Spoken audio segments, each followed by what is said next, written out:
এলাকার শেফালিয়া ভাই ব্যাপক পড়াশোনা করে হ্যাঁ একটা চাকরি হয়েছে, বালা চাকরি, মানে বিমান বালার চাকরি, বেতন ভালো, হ্যাঁ আবার আবার চেহারা ভালো, সুদর্শিনী, হ্যাঁ বিয়েও ঠিক হয়ে গেছে।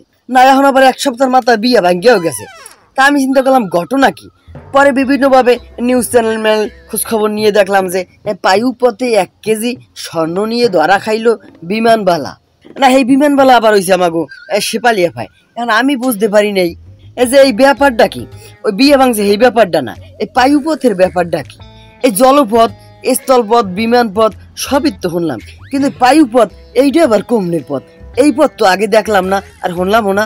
না আমি এখন পড়ে গেছি বিশাল একটা ঝামেলার মধ্যে যে এই পথটা কমনের পথ এবং এই পথ দিয়ে কোন কোন দেশে যাওয়া যায়, গেলে আবার এখানে খরচ কেমন হয়, এসব ব্যাপার নিয়ে মোটামুটি আমি চিন্তা করতে করতে ঘুমাইতে পারতে আছি না।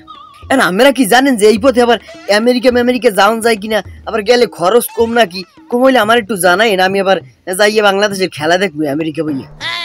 বা কম খরচ হইলে আপনারাও যাইতে পারেন, যাইয়ে বাংলাদেশের খেলা মেলা দেখবেন, আর তালি দেবেন। বাংলাদেশের একটা সাপোর্টের দরকার আছে না?